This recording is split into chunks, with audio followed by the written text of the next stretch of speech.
tarde del día 15 se supone en flagrancia, en rebelión, aceptemos y conceder que fue formalmente el día 18 de noviembre de 1919.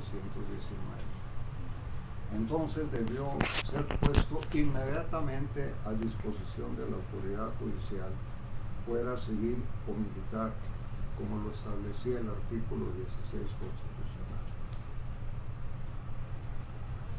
El artículo 19 disponía que ninguna detención, así fuera en flagrancia, podría exceder del término de 3 días sin que se justificara con un auto de formal prisión, en el que se expresarían el delito que se imputa al acusado, los elementos que lo constituyen, lugar, tiempo y circunstancias de ejecución, etc.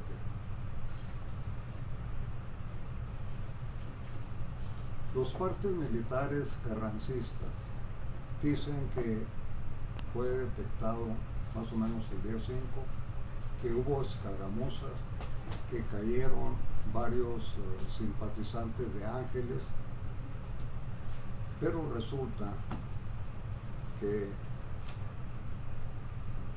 Alberto Calzadías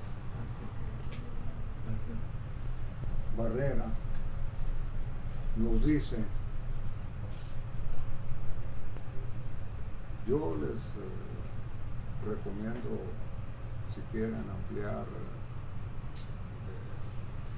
la información sobre el general Ángeles, conseguir este libro, el cual adquirí hace unos años en la librería Ahora de aquí mismo. Cosmos, allá por 1985. ¿Sí? Dice que esta es la narración y la transcripción que Calzadías hace de los registros históricos del general de brigada Enrique León Ruiz, soldado de la Revolución, tropero, de origen tropero. Él no fue egresado del colegio militar, pero con un gran desempeño en el movimiento de la Revolución. Y dice,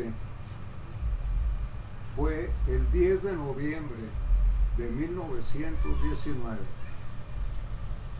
la aprehensión del general Ángel. Ninguna resistencia opuso el general Ángeles al ver llegar a Gabino Sandoval, acompañado del mayor Félix Salas. Qué lejos estaba de saber de la traición de este. 6 de los miembros de la escolta del general Ángeles se pusieron a salvo, salieron corriendo. Solamente el mayor José Muñoz, jefe de su escolta, permaneció a su lado, así como el mayor Néstor Enciso de Arce y el soldado raso Antonio Trillo.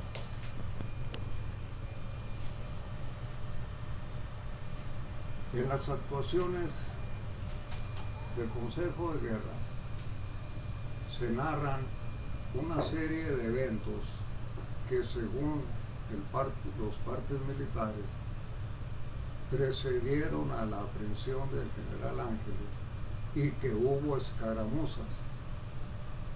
Pero si armamos todo el conjunto, toda la información, incluyendo lo que escribe Adolfo Gili en su libro Felipe Ángeles, el estratega, si quieren leer un poco de Ángeles, aquí está el libro de él.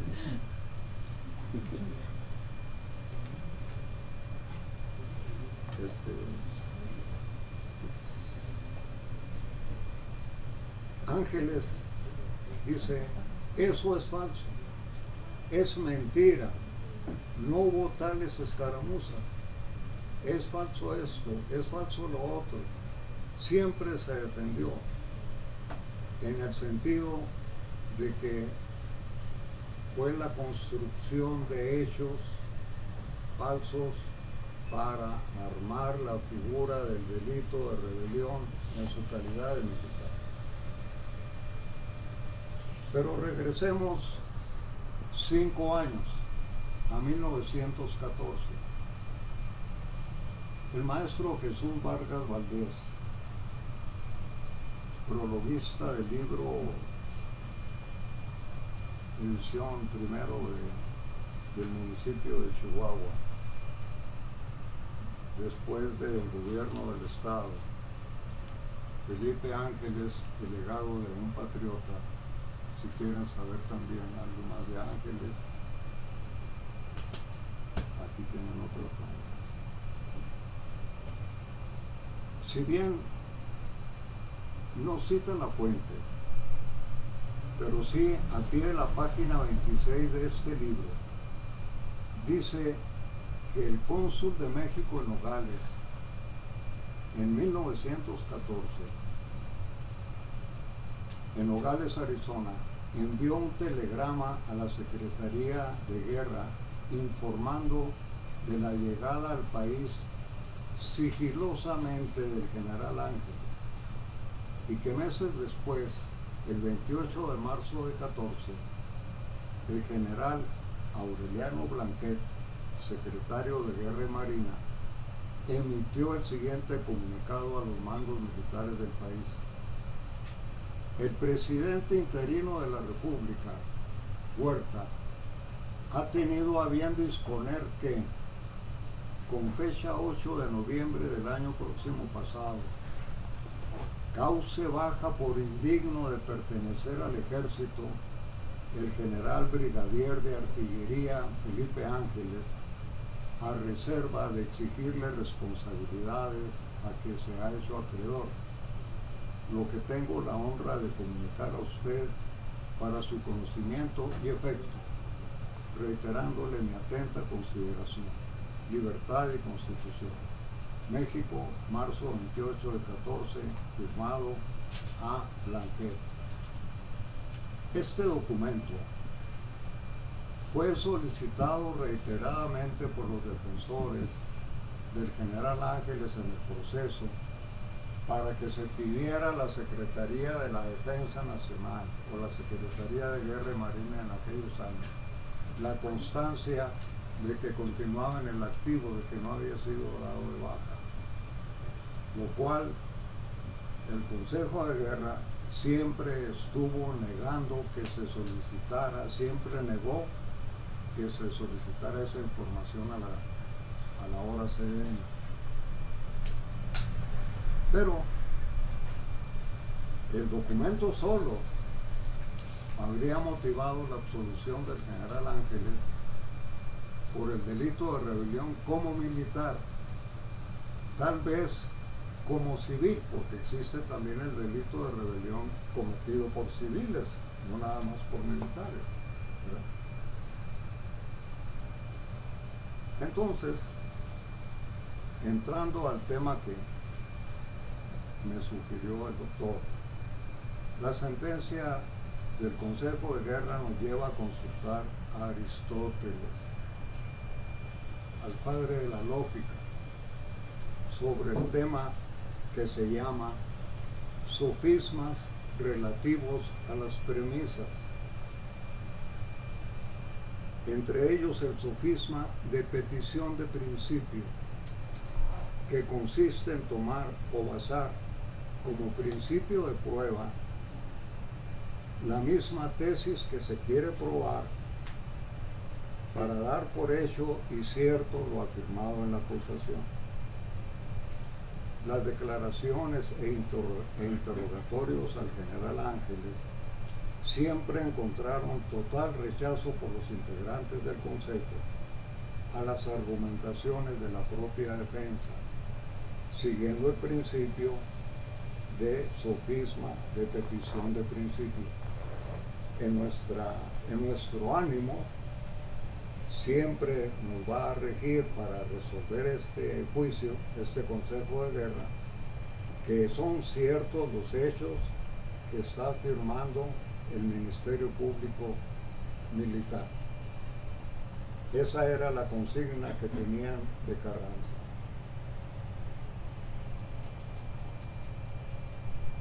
En mayo de 2012, hace 12 años, el 10º Tribunal Colegiado en materia del primer circuito de la Suprema Corte de Justicia de la Nación, en un asunto que les tocó resolver como tribunal colegiado hace 12 años, encontró que un juez de distrito había incurrido en el principio de sofisma de petición de principio, que cometió un error, concedió el amparo y protección de la justicia federal a la persona afectada y hace un análisis muy escrupuloso en qué consiste este principio de lógica.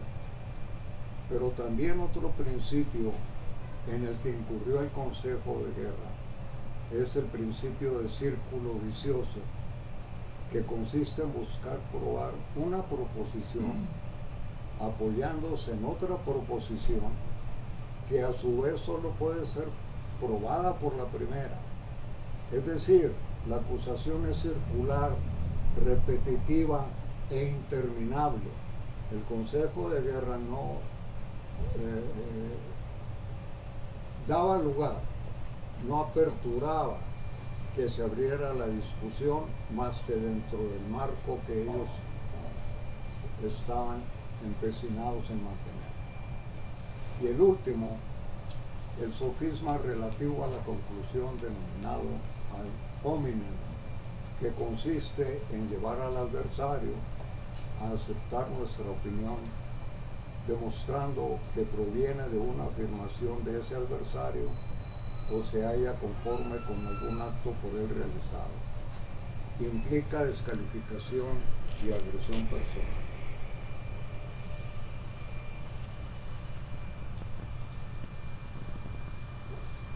El general Ángeles sabía cuál era su destino y Villa se lo anticipó cuando se separaron en Valle de Allende, antes Pilar de Conchos, a inicios de 19.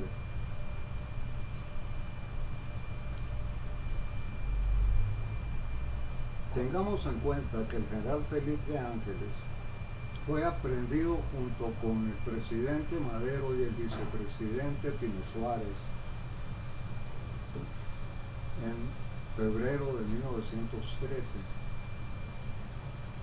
y estuvo detenido hasta el 29 de julio de 1913, en que Huerta no encontró la justificación para fusilarlo o asesinarlo porque era exdirector del Colegio Militar, respetado internacionalmente, con un gran prestigio en toda la oficialidad en el Ejército Federal, y ya no nada más en el Federal, sino también en el Ejército de la Revolución, emanado de la Revolución.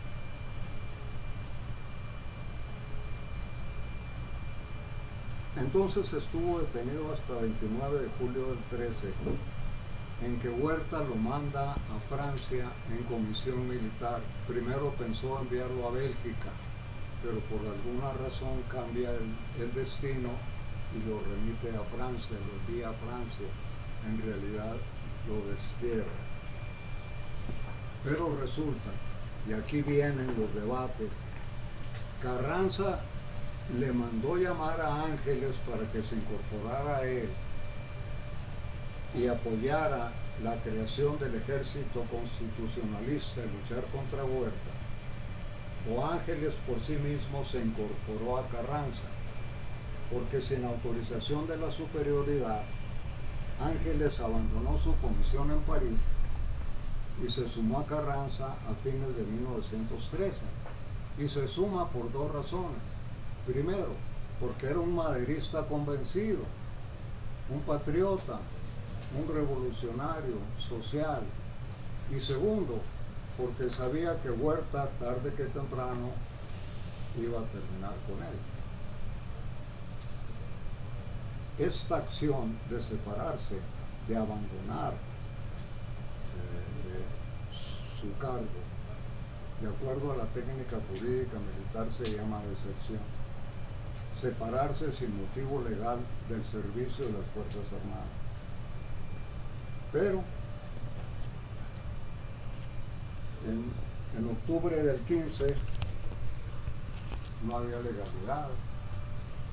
Estados Unidos reconoce políticamente a Carranza porque Carranza no tenía ninguna representación legal, pero siempre tuvo el apoyo de los Estados Unidos de muchas maneras, proporcionándole material de guerra, recursos económicos, habituallamiento.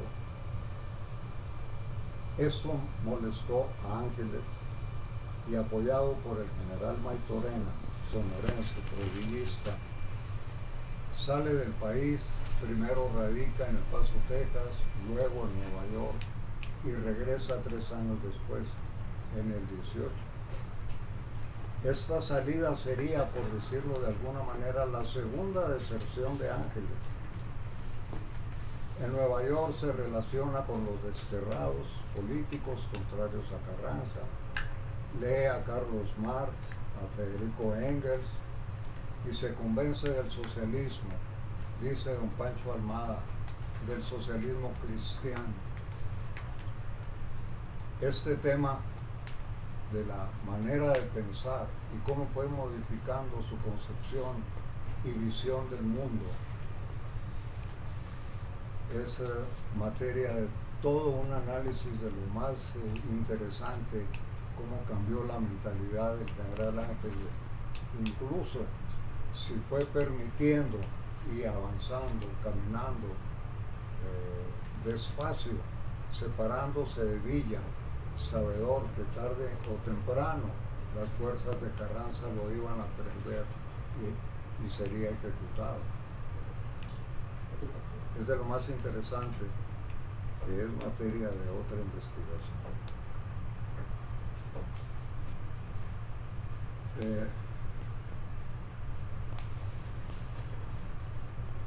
En ninguno de los considerandos de la sentencia se admite ni remotamente la posibilidad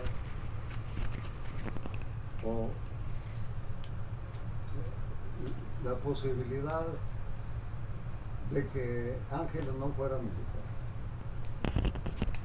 En ese inter, en la sentencia califican a Ángeles y sus soldados, 4 o 5 elementos, como una partida rebelde.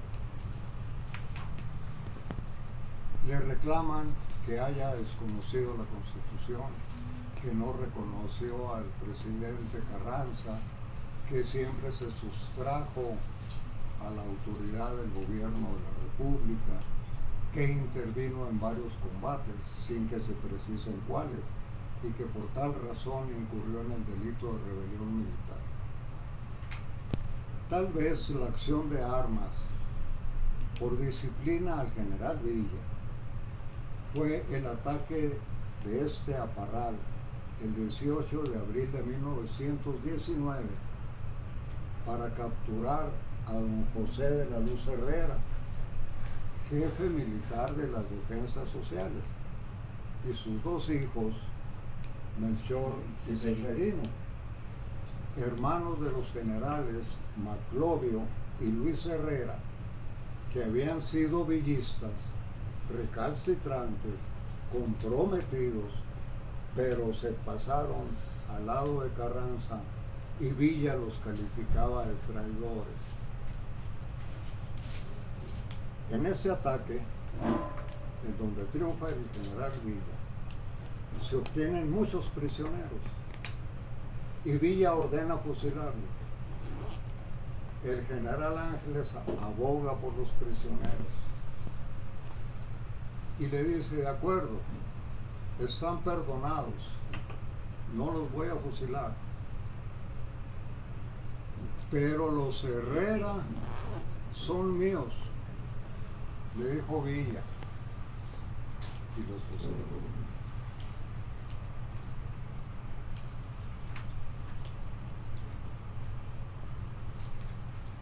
Hay todo un debate entre los historiadores, entre ellos el general Luis García Magaña, de si el general Ángeles intervino en acciones de guerra en estos años en que regresó de París. Gili dice que sí participó en acciones de guerra, entre ellas el asalto sobre Ciudad Juárez en junio de 19, donde las tropas villistas fueron desalojadas por el fuego de la artillería estadounidense.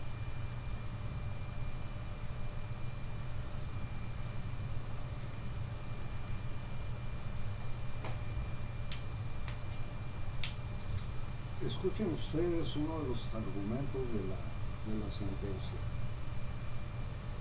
Se objeta que en la época en que Ángeles recibió esa orden y fue a comandar Fuerzas Armadas de la División del Norte en 1914, cuando el general Villa era el comandante de la División del Norte, que tomó Torreón, que tomó Zacatecas y se detuvo y desobedeció a Carranza y se rompieron las hostilidades entre ambos, y después vino la Gran Guerra, en donde se enfrentan 35,000 hombres por un lado y 32,000 por el otro en el Bajío. Esa sí fue una gran guerra, son de los grandes combates en la historia de América, de los pocos, no combates, de las grandes batallas en la historia militar del continente americano. Entonces, se recibió de sumarse a la División del Norte en 14. El señor Carranza, dice Ángeles, no era presidente de la República, pero debe tomarse en consideración que para Ángeles sí lo era, como lo era para los que en esa época llevaron el título de constitucionalistas. Afirmación falsa. Solo en la mente de los carrancistas, don Venustiano era el presidente de la República. En ese 1914 no había presidente.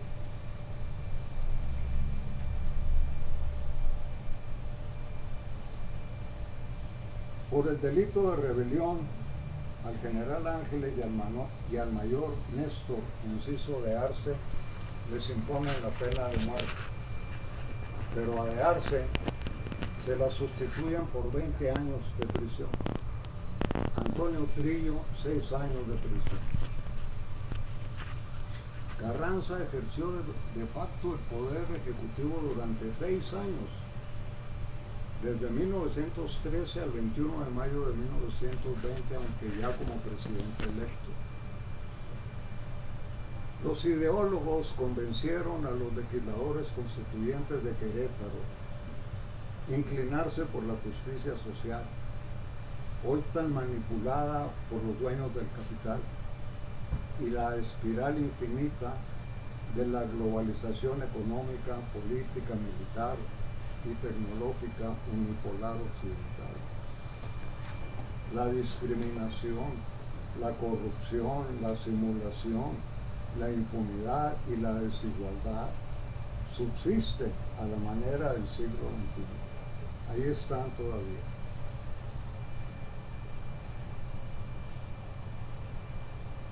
En 1919,